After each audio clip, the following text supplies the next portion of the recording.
Desa Sukaendah, sebuah desa kecil yang tersembunyi di kaki pegunungan Kembang Arum, selalu tampak damai di siang hari, namun menyimpan bisikan-bisikan mencurigakan di malam hari. Angin yang turun dari bukit selalu membawa suara samar dari masa lalu, masa ketika desa ini pernah jadi medan pertempuran antara para kiai sakti dan dukun-dukun hitam dari Cirebon. Kini, suasana itu seperti bangkit kembali. Warga mulai membicarakan hal-hal aneh. Kambing-kambing milik Pak Karim mati mendadak. Padi di sawah mendadak kering walau belum waktunya. Dan anak kecil sering menangis sambil menyebut ada bayangan hitam menatap mereka dari pohon asam tua dekat balai desa. Namun di balik semua keganjilan itu, ada satu keluarga yang justru menjalani hari dengan sederhana. Keluarga Pak Amir. Pak Amir, lelaki berusia 50-an dengan wajah keras namun berhati lembut, bekerja sebagai tukang kayu. Istrinya, Bu Yani, mengaji anak-anak di musola kecil samping rumah mereka. Mereka dikaruniai 2 anak, yang sulung bernama Winda, gadis kelas 2 SMA yang cerdas dan rajin, dan si bungsu Raga, bocah lelaki 12 tahun yang terlihat biasa saja, pendiam, kurus, dan suka menyendiri di dekat sungai. Namun hanya Bu Yani yang tahu darah siapa yang mengalir di dalam tubuh Raga. Dulu, kakek dari pihak Bu Yani adalah seorang kiai sakti dari Cirebon yang semasa hidupnya menjadi mimpi buruk para dukun santet. Nama beliau adalah Kiai Hidayat Rahmatullah, seorang ahli ilmu hikmah yang tak pernah ingin dikenal dan menghilang secara misterius setelah pertempuran besar melawan kelompok santet di daerah pesisir utara. Banyak yang menyangka beliau telah wafat, namun tidak sedikit pula yang percaya bahwa Kiai Hidayat sengaja menyembunyikan dirinya dan mewariskan satu amalan paling berbahaya kepada keturunannya yang layak. Jangan pernah bilang ke siapa-siapa, bahkan ke Raga sekalipun. Belum waktunya. Begitu pesan Bu Yani kepada suaminya sejak lama. Namun kini, suasana di desa mulai berubah. Pada suatu malam Jumat, angin bertiup lebih kencang dari biasanya. Daun-daun jati beterbangan dan suara anjing menggonggong dari ujung jalan terdengar bersaut-sahutan. Warga mulai was-was, apalagi ketika terdengar kabar bahwa Ki Marwan, dukun sepuh yang tinggal di lereng barat, meninggal dengan mata membelalak dan tubuh menghitam seperti terbakar dari dalam. Keesokan harinya berita itu menyebar cepat, namun yang mengejutkan bukan hanya kematian Ki Marwan, tapi desas-desus yang menyertainya. Katanya, waktu malam sebelum meninggal, Ki Marwan menyebut nama keluarga Pak Amir, bisik Bu Salamah, tetangga sebelah. Iya, katanya anak bungsunya yang ngirim santet balik ke dia. Astagfirullah. Anak sekecil itu tambah Pak Darto yang sedang beli rokok di warung. Desa Sukaendah yang tadinya tenang kini mulai mengarah ke arah yang tidak baik. Pak Amir yang tak tahu menau soal gosip itu hanya mengerutkan kening saat mendengar Winda pulang sekolah dengan wajah pucat. Ayah, tadi di sekolah aku dipanggil guru. Katanya banyak orang tua murid takut ngaji di rumah kita lagi. Pak Amir terdiam. Ia melihat ke arah Bu Yani yang wajahnya juga mulai berubah tegang. Ia tahu gosip semacam ini bisa berbahaya, apalagi kalau menyangkut tuduhan santet. Dulu, 2 keluarga pernah diusir dari desa ini hanya karena dugaan yang tak pernah terbukti. Malam itu, Bu Yani kembali gelisah. Ia duduk di ruang tengah menggenggam tasbih, mulutnya komat kamit, "Ya Allah, lindungi kami dari kezaliman dan fitnah orang-orang yang iri." Namun tak jauh dari sana, Raga duduk sendiri di dekat jendela. Ia melihat ke arah langit yang gelap. Tiba-tiba ia berkata lirih, "Bu, malam ini mimpi itu datang lagi." Bu Yani menoleh cepat. "Mimpi yang mana, Nak?" Raga menatap ibunya dengan mata yang tampak lebih dalam dari biasanya. "Yang ada kakek berjubah putih. Dia bilang waktunya sebentar lagi. Katanya, aku harus siap baca sesuatu. Bu Yani langsung menutup mulutnya sendiri. Ia tahu ini bukan lagi mimpi biasa. Langit malam di desa Sukaenda semakin berat. Awan menggumpal hitam. Sesekali terdengar gemuruh yang seperti ditahan. Belum ingin benar-benar menyambar. Tapi ketegangan di dalam rumah Pak Amir sudah seperti petir yang tak kunjung jatuh, menegangkan dan menanti meledak. Bu Yani menatap Raga, matanya menyimpan ketakutan yang tak bisa ia sembunyikan. "Raga, kamu mimpi itu sejak kapan?" tanyanya pelan, meski suaranya terdengar bergetar. Raga diam sejenak lalu berkata, "Sudah 3 kali, Bu. Tapi kali ini dia bilang aku nggak bisa terus lari. Ilmu ini katanya harus dijaga." Di ruang tengah, Pak Amir baru saja selesai sholat Isya. Ia mendekati mereka, wajahnya tegang karena sudah mendengar percakapan mereka sebagian dari balik tembok. Ia duduk, menatap putranya dan istrinya secara bergantian. "Ini sudah waktunya, Yan?" tanyanya. Bu Yani mengangguk pelan. "Mungkin ya, tapi aku takut, Mir. Aku takut dia belum siap." Pak Amir menghela nafas dalam-dalam, lalu menepuk bahu putranya. "Raga, kamu harus tahu, kamu bukan anak sembarangan. Darah kiai besar mengalir di tubuhmu. Kakekmu, Kiai Hidayat, bukan orang biasa. Ilmu yang dia bawa bisa jadi berkah, bisa jadi bencana, tergantung siapa yang membawanya." Raga hanya menunduk. Ia belum benar-benar mengerti, namun di dalam dadanya seperti ada yang bangkit perlahan. Sesuatu yang belum pernah ia rasakan, seperti bara api kecil yang ditiup dari dalam. Malam itu, Bu Yani membuka sebuah kotak kayu kecil yang disimpan di belakang lemari, tersembunyi di balik alas kain. Di dalamnya hanya ada 1 lembar kertas tua bertuliskan Arab gundul dan sebuah tasbih kayu cendana hitam yang masih mengeluarkan aroma samar meski telah puluhan tahun tersimpan. "Ini amalan yang diturunkan langsung dari Kiai Hidayat. Hanya bisa diamalkan oleh keturunannya yang terpilih.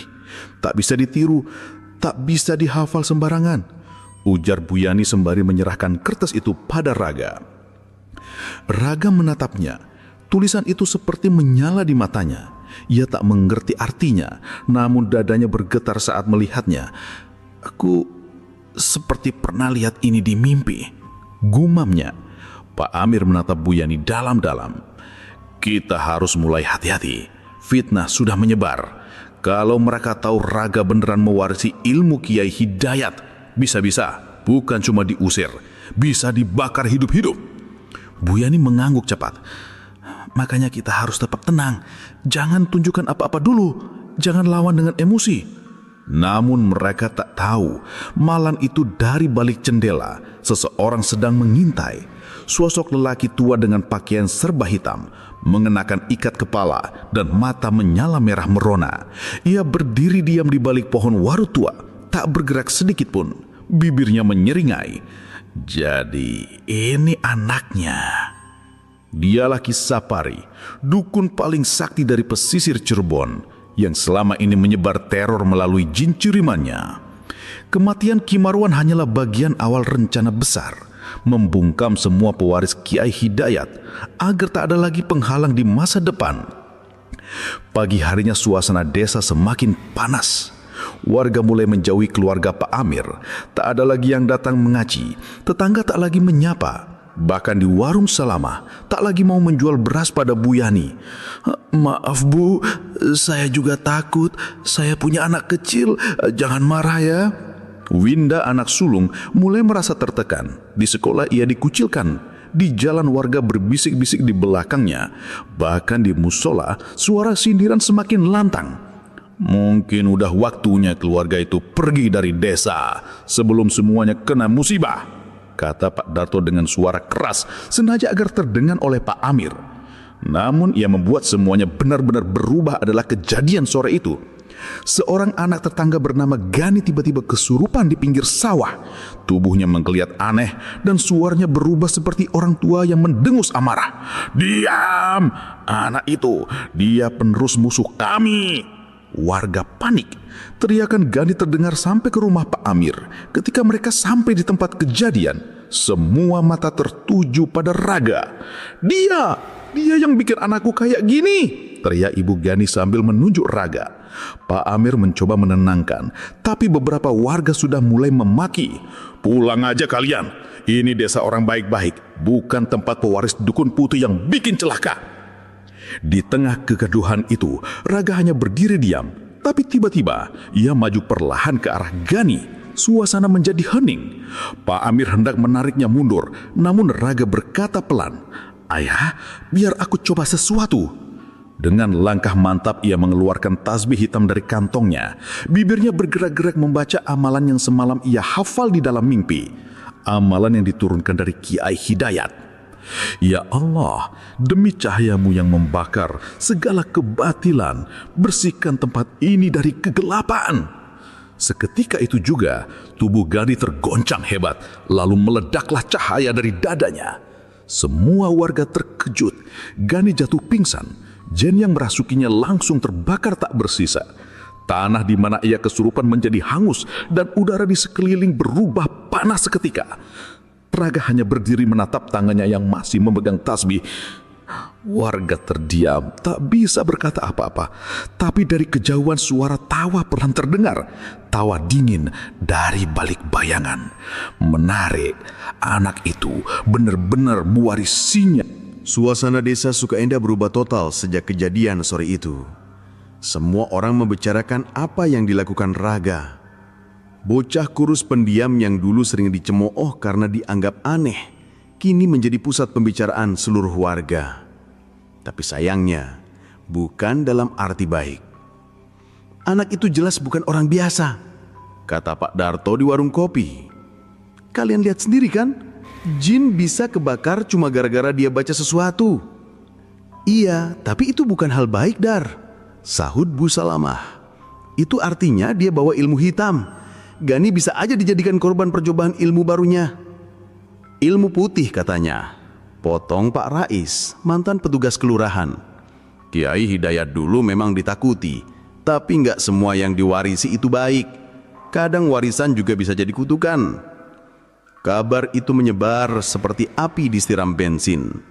Apa yang dilihat orang sebagai keajaiban justru dianggap sebagai pertanda kutukan. Warga yang sebelumnya hanya berbisik-bisik kini terang-terangan memusuhi keluarga Pak Amir. Bu Yani tetap sabar. Ia menenangkan Raga yang mulai bertanya kenapa orang-orang tidak suka padanya. "Ya Allah, beri kesabaran pada anak kami," doanya setiap malam. Sementara itu, Kisapari yang selama ini bersembunyi di rumah sewa milik kenalannya di pinggiran desa sedang bersiap untuk langkah berikutnya. Ia tahu Raga bukan lawan biasa, tapi baginya musuh yang masih kecil dan belum matang justru lebih mudah dihancurkan, terutama jika dimanfaatkan lewat tangan orang-orang yang tak tahu apa-apa. Malam itu, Kisapari melakukan ritual. Di tengah lingkaran api kecil, ia menancapkan paku besi ke dalam boneka kain lalu meniup asap dupa hitam ke dalam kendi kecil. Cukup satu jin penghancur keluarga. Biarkan fitnah menyebar dan ketakutan mereka yang akan membunuhnya pelan-pelan. Tak lama setelah itu, keanehan mulai muncul. Warga yang tinggal dekat rumah Pak Amir mulai mengeluh. Pohon pisang tiba-tiba layu dan membusuk dalam semalam. Sumur tetangga mendadak kering. Ayam-ayam milik Bu Rini ditemukan mati dengan mata melotot dan darah hitam keluar dari paruhnya. "Ini bukan kebetulan. Semua ini gara-gara rumah Pak Amir," teriak Pak Darto marah. Puncaknya, seorang warga bernama Bulastri mengalami kesurupan di pengajian ibu-ibu. Ia berteriak-teriak menyebut nama Raga sambil menjerit lalu tertawa seperti orang kesetanan. "Akan kubakar anak itu, akan kubakar seluruh keluarganya," katanya dengan suara parau yang bukan milik manusia. Suasana desa pun meledak. Malam harinya, puluhan warga berkumpul di balai desa, dipimpin oleh Pak RW. Sebagian dari mereka membawa obor dan kayu. Suara teriakan menggema dan langkah kaki mendekati rumah Pak Amir. "Keluar kalian, jelaskan apa yang kalian sembunyikan." Pak Amir dan Bu Yani berdiri di depan rumah dengan tenang. Winda gemetar di balik pintu. Raga hanya duduk diam di ruang tengah menggenggam tasbih hitam peninggalan kakeknya. Pak RW maju, wajahnya merah. Pak Amir, kami minta penjelasan. Apa benar anakmu mewarisi ilmu Kiai Hidayat? Kalau iya, kenapa kamu tidak beritahu sejak awal? Pak Amir mencoba bicara tapi warga tidak mau mendengar. Mereka menuntut keluarga itu angkat kaki dari desa. Kalian sudah bikin resah. Semua ini terjadi sejak anakmu itu pakai ilmu gaibnya. Tiba-tiba dari tengah kerumunan muncul Kisapari. Ia mengenakan pakaian serba hitam dan sorban merah gelap. Wajahnya keriput namun sorot matanya tajam seperti ular. Sudah cukup. Aku tahu siapa anak itu. Dia pewaris darah Kiai Hidayat. Tapi sayangnya, ia tak seharusnya hidup di antara kalian. Warga berbalik kaget. Kisapari? Dukun Cirebon? Iya, aku diundang datang kemari oleh orang-orang yang ingin desa ini bebas dari bahaya. Dan aku melihat Baya itu berada di rumah ini. Ia menatap Raga yang kini berdiri di depan pintu. Wajahnya tenang namun matanya menyorotkan ketegasan. Anak kecil, kau pikir bisa main-main dengan ilmu warisan itu? Bahkan kakekmu dulu pun tak bisa membakar aku sepenuhnya. Pak Amir mulai maju. Jangan bawa-bawa anakku dalam dendam lamamu. Tapi Kisapari hanya tertawa pendek. Kau pikir aku datang untuk berdamai? Dengan satu gerakan, Kisapari menggigit jari tengahnya dan menggambar sesuatu di tanah dengan darah. Udara di sekitar mereka berubah panas, tanah bergencar pelan, angin berdesir melingkar, dan bau belerang perlahan muncul. Tiba-tiba dari kegelapan muncul bayangan besar, sosok hitam mengerikan, tinggi dan berambut panjang, matanya menyala merah, giginya runcing dan tubuhnya berasap. Inilah utusan pertamaku. Coba selamatkan keluargamu jika bisa. Warga berteriak, panik, beberapa lari, sebagian hanya bisa menunduk ketakutan. Jin itu melangkah perlahan ke arah rumah Pak Amir, menggeram dan mengangkat tangannya tinggi-tinggi. Tapi sebelum jin itu sempat menyerang, Raga melangkah maju. Dengan tenang ia membuka tasbih hitam di tangannya, menggenggam erat dan membacakan satu kalimat yang diajarkan dalam mimpinya. Ya Allah, atas nama cahayamu yang mengaguskan kebatiran, padamkan segala niat jahat yang dikirim lewat malam. Seketika tasbih itu bersinar terang, angin berputar liar, suara petir menggelegar dan jin hitam itu menjerit keras, lalu tubuhnya terbakar dari dalam. Semua mata terbelakang.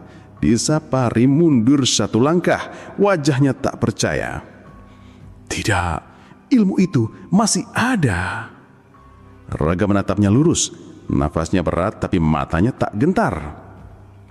Kalau kau datang untuk menghancurkan, aku akan berdiri di sini untuk menghentikanmu. Langit di atas desa Sukaendah tampak seperti terbakar malam itu. Petir menyambar jauh di ujung pegunungan, tapi suara dentumnya terasa dekat. Tanah lembab bergetar pelan, seolah tahu akan ada pertarungan besar yang belum pernah terjadi selama puluhan tahun. Sejak jin hitam pertama terbakar oleh amalan Raga, warga terdiam dalam kebingungan. Sebagian lari terbirit-birit ke rumah, sebagian lagi masih menunduk ketakutan di depan pekarangan rumah Pak Amir. Tapi Kisapari, dukun sakti dari pesisir Cirebon itu, belum menyerah. Ia meludah ke tanah, lalu mengeluarkan sebuah kendi dari balik ikat pinggang kain hitamnya. Kendi itu tidak besar, namun permukaannya ditutup kain mori kuning kusam dengan lilitan benang merah dan hitam. Bau amis langsung tercium begitu kain itu dibuka. Pak Amir tahu benda itu bukan benda sembarangan. Bu Yani yang berdiri di balik Raga menggenggam tangan suaminya erat-erat, mulutnya gemetar mengucap doa dalam hati. Kau pikir cukup hanya dengan satu amalan dari mimpi itu? Kisapari menggeram, matanya menatap penuh benci. Ini adalah santet warisan dari leluhurku. Jin dalam kendi ini tidak mengenal ampun. Bahkan Kiai Hidayat pun dulu nyaris kehilangan nyawanya karenanya. Raka tetap diam. Tasbih hitam di tangannya masih berkilau samar dan meski tubuhnya terasa panas luar biasa, ia menahan diri. Ia bisa merasakan hawa jahat keluar dari dalam kendi itu seperti kabut hitam yang membentuk kepala naga raksasa.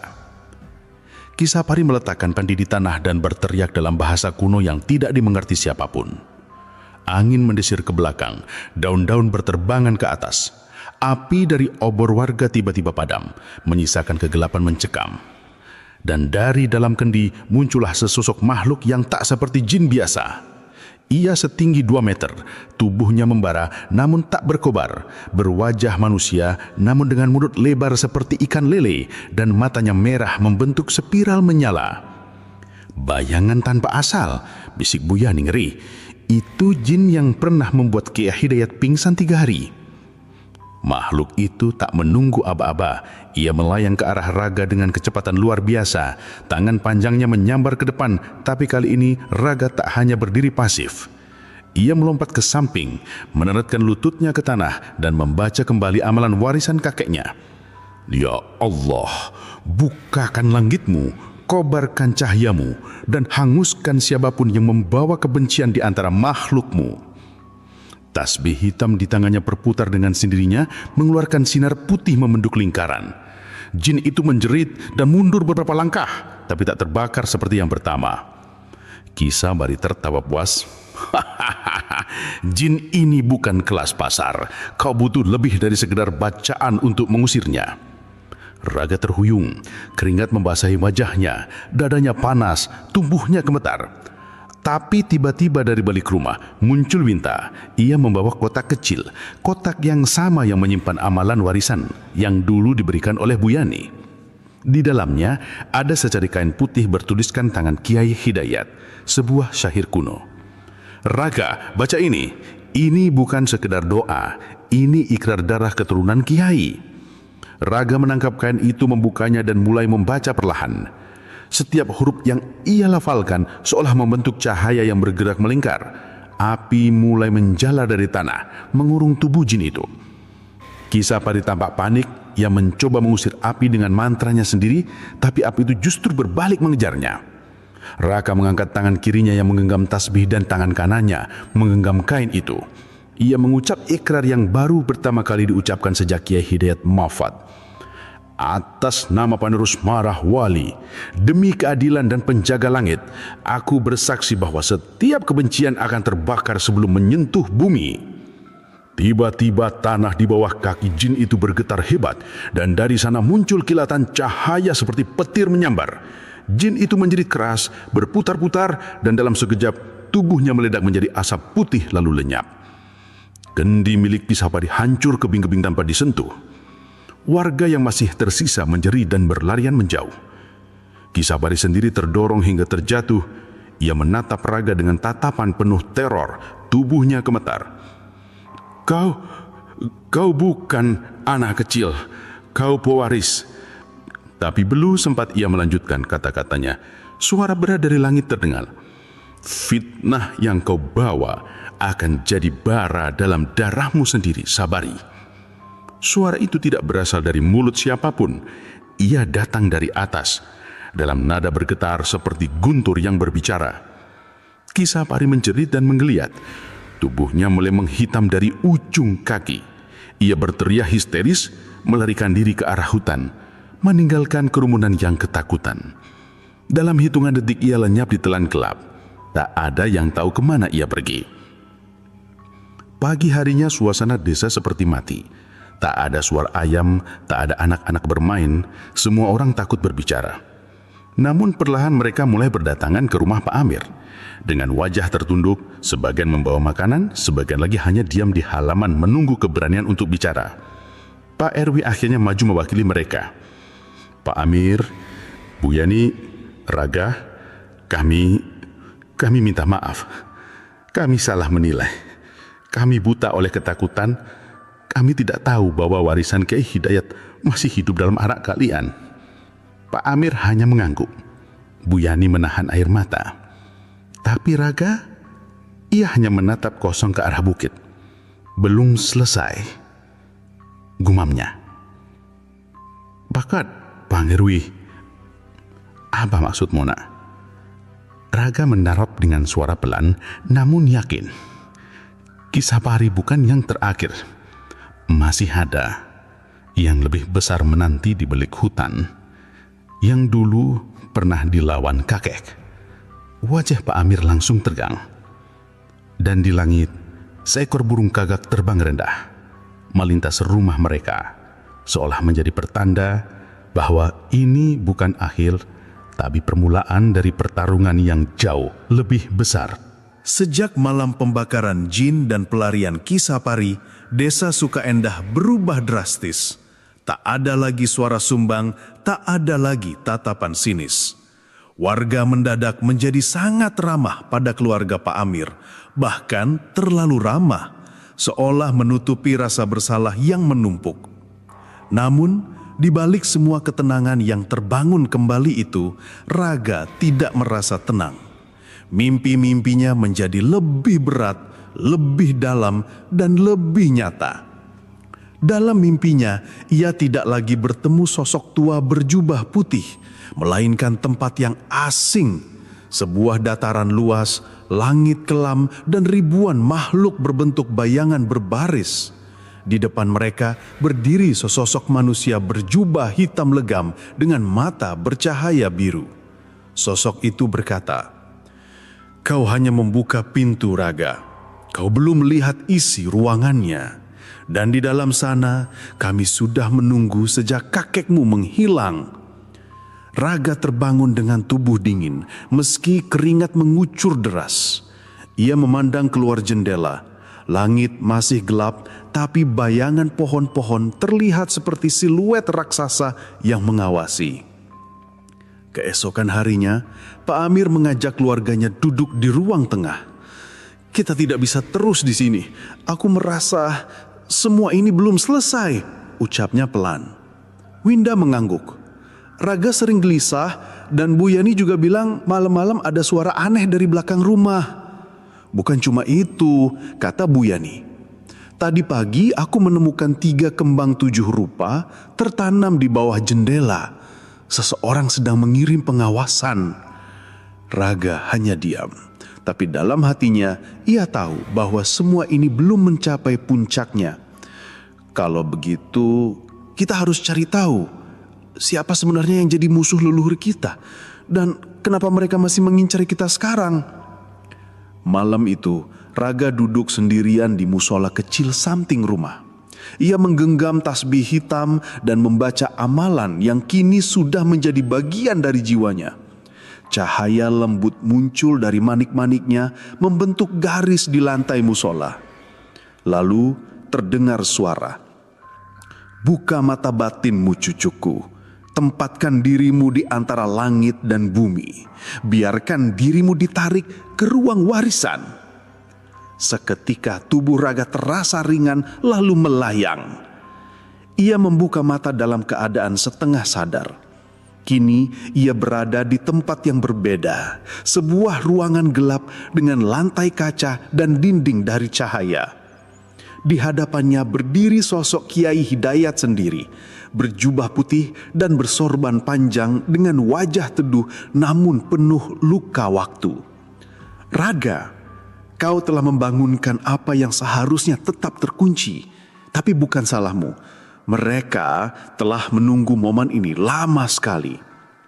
"Siapa mereka, Kek?" "Kelompok yang dulu ingin membalik dunia. Para penjaga ilmu hitam. Mereka menyebut diri sebagai Bayang Watu, keturunan para dukun santet kuno yang dibuang dari pesantren karena menyalahgunakan ilmu. Kisapari bagian dari mereka. Tidak hanya bagian, 1 dari 3 pemimpin. Tapi yang paling berbahaya belum muncul." Kiai Hidayat mendekat.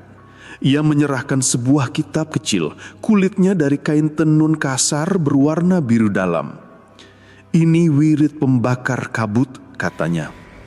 "Amalan ini hanya bisa dibaca saat kau berada di batas antara dunia nyata dan gaib. Ia tidak akan bekerja bila niatmu masih setengah. Kau harus yakin, Raga. Jika tidak, malah kau yang akan terbakar." Sebelum Raga sempat bertanya lagi, semuanya menghilang. Ia kembali sadar duduk di musola dengan tangan menggenggam kitab kecil yang kini benar-benar ada. Di tempat lain, jauh di dalam hutan bagian timur, Kisapari terbaring lemah di sebuah gubuk tua. Tubuhnya masih terbakar sebagian dan nafasnya berat. Di sekelilingnya, 3 makhluk hitam berjubah berdiri. Satu dari mereka membuka tudungnya. Seorang lelaki muda, tampan, namun dengan mata seperti kosong, menatapnya. "Gagal," tanya lelaki itu dingin. "Dia, anak itu, lebih kuat dari dugaanku, Raka," jawab Kisapari terengah-engah. Raka, si lelaki muda itu hanya tersenyum dingin.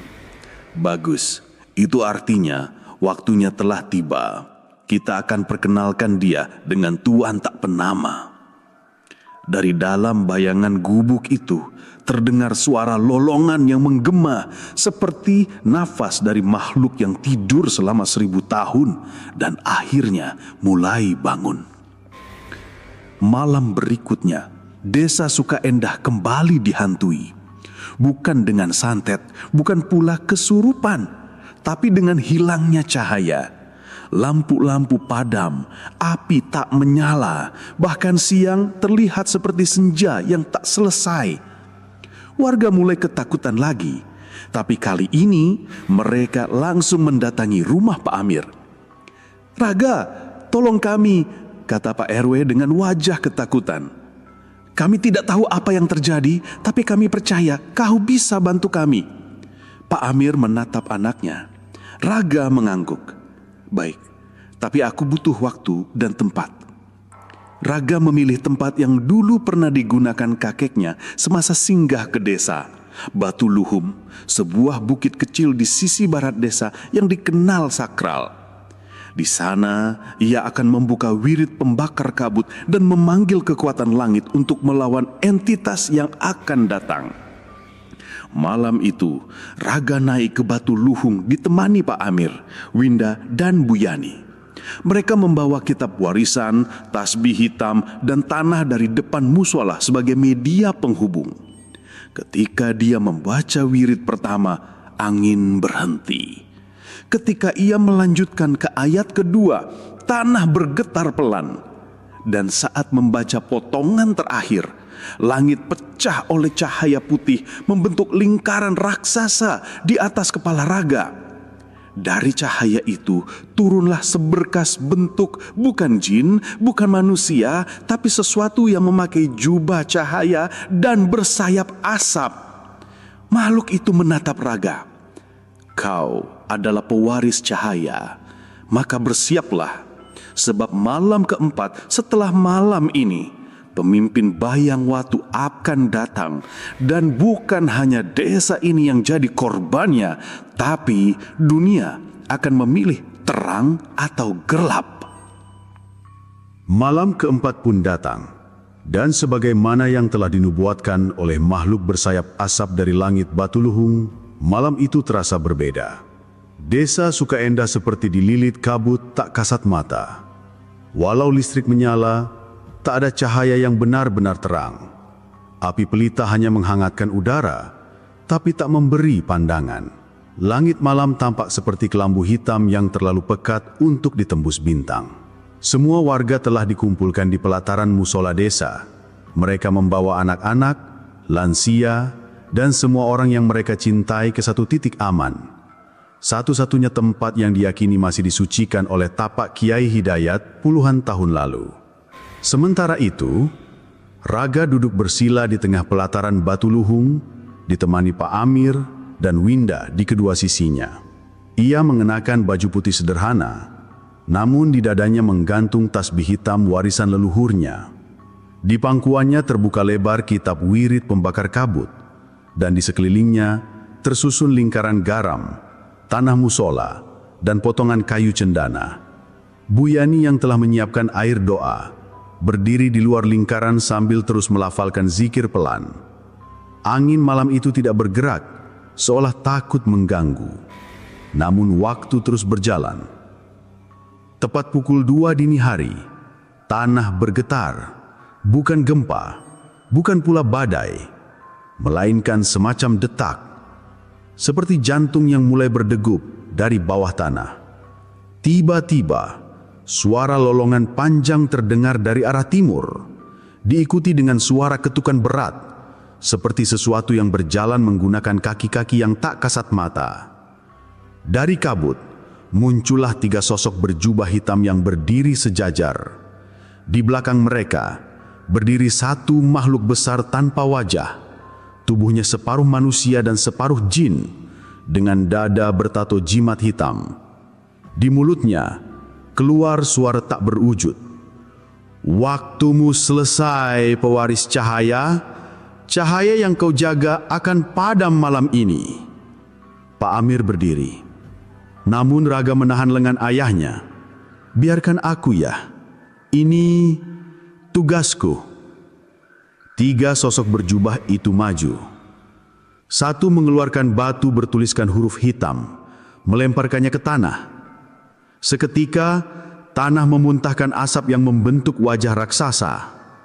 Satu lagi melepaskan jubahnya, memperlihatkan tubuhnya yang separuh manusia dan separuh jin, dengan dada bertato jimat hitam. Yang terakhir, mengangkat tangan ke langit dan memanggil gerbang Watu Ireng. Pintu kuno yang konon hanya bisa dibuka oleh pewaris dukun paling kelam. Raga tahu, ia harus bertindak cepat. Ia menutup matanya, mengangkat tasbih, dan mulai membaca wirid dalam kitab. "Ya Allah, Engkau tak terlihat namun hadir, tak bersuara namun menjawab, tak berbentuk namun membakar. Kirimkan penjagamu untuk menurunkan neraka pada niat jahat yang datang dari kegelapan." Lingkaran di sekeliling tubuhnya menyala, membentuk perisai cahaya. Kabut di sekitarnya perlahan terurai, tapi musuh tak tinggal diam. Makhluk kabut tanpa wajah melayang ke depan, tangannya membentuk cakar menyapu udara dan melemparkan badai ke arah lingkaran. Cahaya berguncang, Raga terhempas ke belakang namun bertahan. Ia bangkit lagi dengan tubuh gemetar, darah mengalir dari pelipisnya. Di tangannya, tasbih retak di satu sisi. Pak Amir maju untuk menolong, namun tiba-tiba tubuhnya terpental oleh semburan kabut gelap dari salah satu jubahnya. Winda menjerit, tapi Bu Yani langsung berteriak, "Winda, bacakan ayat ke-9 dalam kitab, cepat." Winda menggenggam kitab dan mulai membaca. "Ya Allah, pemilik segala cahaya yang menyinari tanpa lentera, tunjukkan jalanmu melalui lidah para keturunan yang menjaga janji."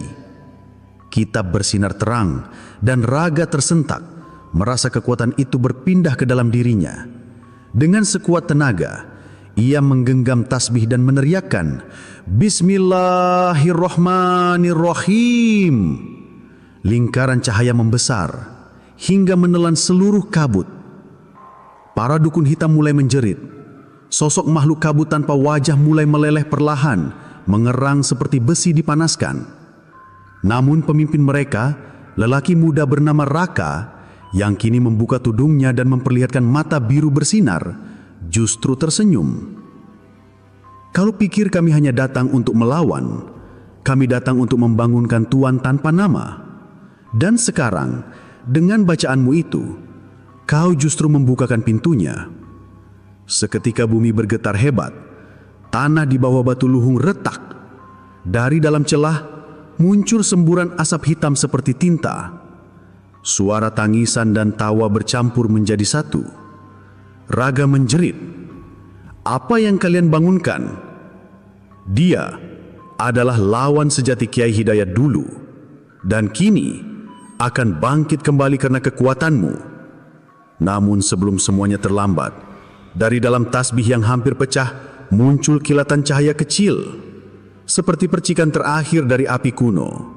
Suara samar terdengar dalam benak Raga. Jika pintu telah dibuka, maka pengunci harus dibangkitkan. Cahaya tak akan padam jika masih ada yang berniat menjaganya. Tubuh Raga terangkat pelan, melayang di atas tanah. Seluruh tubuhnya kini bercahaya. Kulitnya bersinar keemasan, matanya putih bersih, dan dari dalam dirinya suara Kiai Hidayat terdengar. Kita satukan jiwa untuk terakhir kali cucuku. Sekarang, kunci dunia ini. Raga menutup matanya, menggenggam sisa tasbih yang bersinar kuat dan meneriakkan satu amalan terakhir. Ya Allah, tutup pintu kebinasaan ini atas nama cahaya dan janji leluhur kami. Tanah meledak oleh cahaya. Sosok Raka terhumpas dan terbakar oleh cahaya putih. Makhluk kabut tanpa wajah terurai menjadi angin dan lenyap. 3 dukun hitam menjerit terakhir kalinya sebelum tubuh mereka hilang dalam pusaran cahaya. Dan gerbang Watu Ireng runtuh menjadi debu. Raga jatuh ke tanah dengan tubuh lemas. Nafasnya berat, tapi di wajahnya ada ketenangan luar biasa. Pak Amir dan Winda segera memeluknya. Bu Yani meneteskan air mata memeluk mereka semua. Langit yang semula hitam perlahan berubah. Fajar menyingsing. Matahari perlahan muncul dari balik bukit. Dan untuk pertama kalinya, desa Sukaendah benar-benar terang. Namun di jauhan, jauh di tempat mata tak bisa menjangkau, seekor burung gagak terbang melingkar, lalu jatuh dengan suara letupan kecil.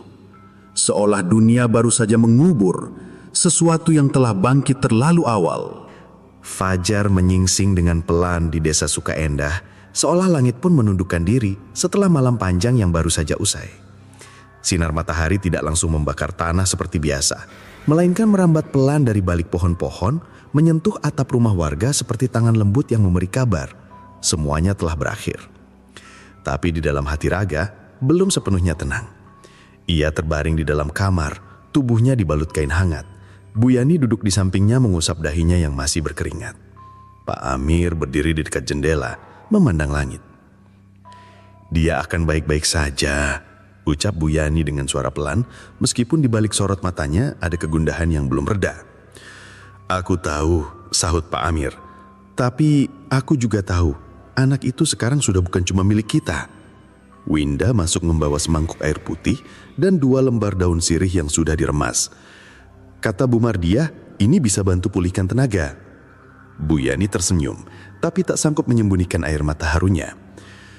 Di luar rumah, warga sudah berkumpul sejak pagi. Mereka datang satu persatu, tak membawa amarah, tapi membawa permintaan maaf.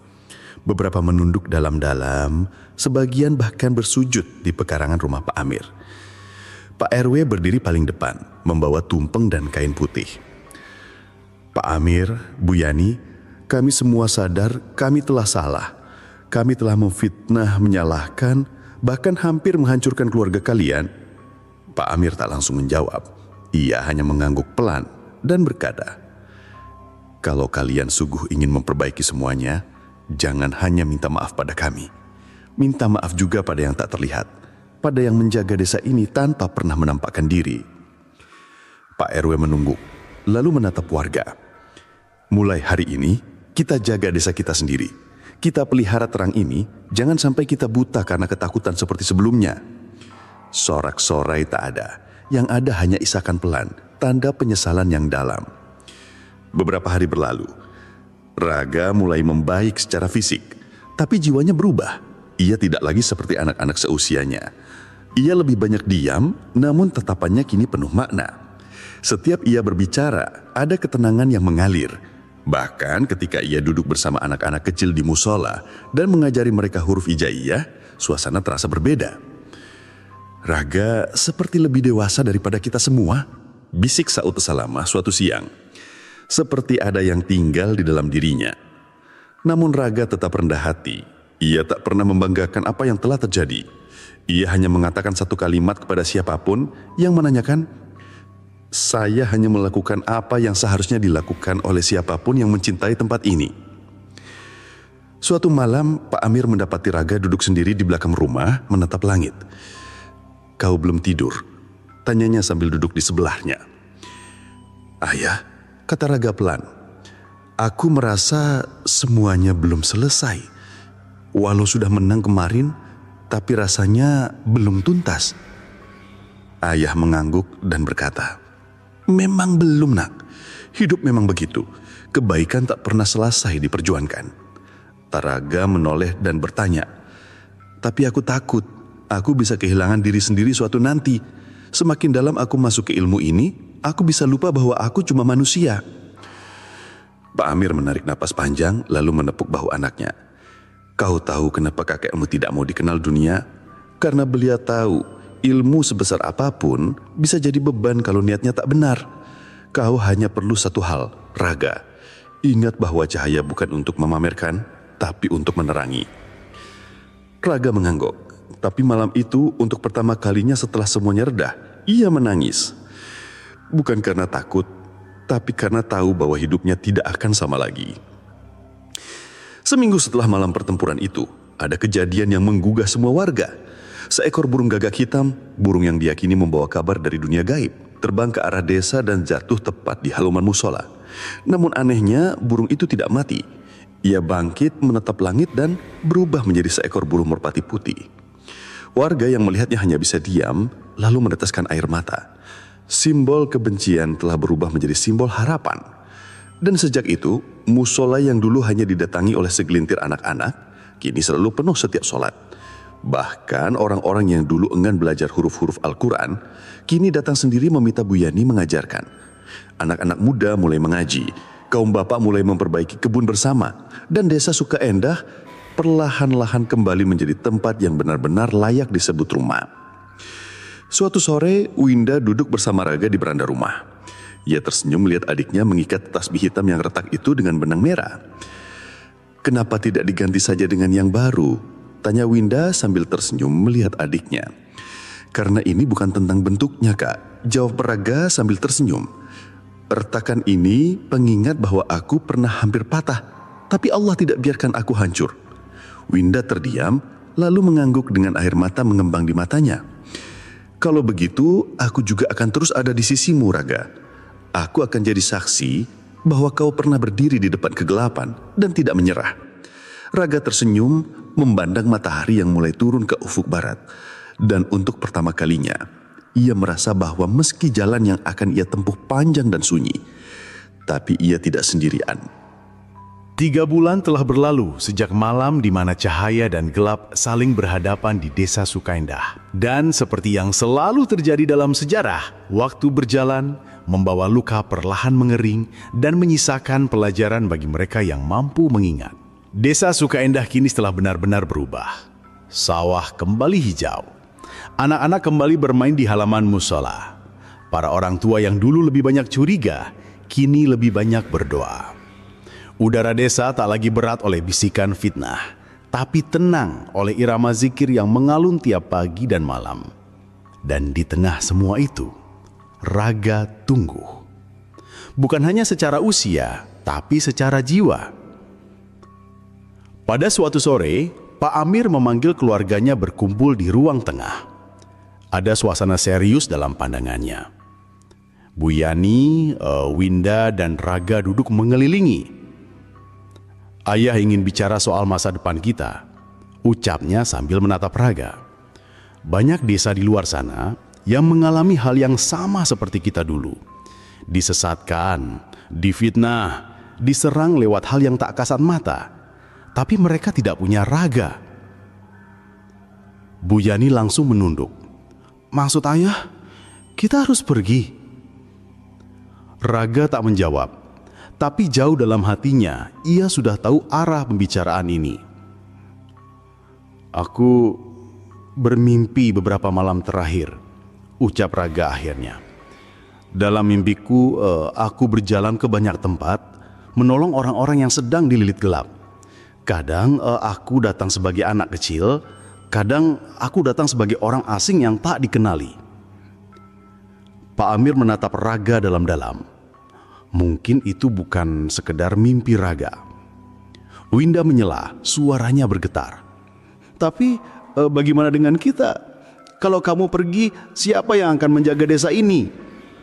Raga memegang tangan kakaknya. "Desa ini sudah menyala, Kak. Cahayanya kini bukan lagi milikku, tapi milik kita semua. Dan terang tidak perlu dijaga dengan tasbih dan amalan, tapi dengan hati dan kejujuran." Suasana menjadi hening. Bu Yani menunduk, meneteskan air mata. Kalau itu memang jalanmu, maka berangkatlah. Tapi janji nak, jangan pernah biarkan dirimu padam. Raga mengangguk pelan. Aku janji bu. Seminggu kemudian, di pagi yang tenang dan hangat, warga berkumpul di pelataran musola. Mereka tahu pagi itu adalah perpisahan. Pak RW berdiri di depan, membawa potongan batu kecil dari batu luhung. Ini untuk Muraga, sebagai tanda bahwa di tempat ini pernah berdiri seorang penjaga. Dan jika suatu saat kau kembali, kami akan tetap menyalakan pelita untukmu. Warga yang dulu pernah memfitnah, kini tak henti mengucap maaf dan doa. Kalau kau singgah ke desa lain dan mereka menolakmu, maka ingatlah bahwa kau selalu punya rumah di sini. Raga berdiri tenang. Dia hanya membawa tasbih hitam yang kini sudah utuh kembali, sebuah kitab kecil berbalut kain biru, dan sehelai kain putih yang dulu dipakai kakeknya sebagai ikat kepala. Sebelum melangkah, dia memeluk satu persatu anggota keluarganya. Winda menyelipkan secarik kertas ke dalam saku bajunya. Bukan jimat, hanya doa dari kakakmu. Pak Amir menepuk pundaknya. Jangan pernah merasa paling kuat nah. Justru saat kau merasa lemah, itulah tanda kau sedang dijaga. Dan Bu Yani dengan suara pelan membisikkan satu kalimat di telinga anaknya. Ya Allah, jaga cahaya anak ini di jalanmu. Jangan biarkan satu langkah pun menjauh dari tujuan yang kau restui. Raga melangkah, perlahan. Warga mengiringinya dengan mata basah dan hati yang penuh harap. Langkahnya tidak berat, tidak pula ringan, tapi pasti. Dan ketika ia melewati batas desa, seekor burung putih terbang rendah di atas kepalanya, mengiringi kepergiannya seperti petunjuk bahwa dia tidak sendiri. Beberapa bulan kemudian, di sebuah desa terpencil di sisi barat Cirebon, warga sedang ketakutan. Ada kejadian aneh yang berulang tiap malam. Anak-anak mimpi buruk, ternak mati, dan bayangan hitam mengitari pemukiman. Mereka tak tahu harus bagaimana. Tapi di hari Jumat pagi, seseorang datang. Seorang pemuda dengan wajah teduh, tubuh kurus namun tegap, membawa tasbih hitam dan kitab kecil yang digenggam berat. Dia tak banyak bicara. Dia hanya berkata, "Saya hanya ingin membantu dengan satu amalan dari seorang kiai yang dulu pernah menjelematkan tempat ini." Dan begitulah cerita Raga sebagai penjaga cahaya tidak berakhir di desa Sukaindah.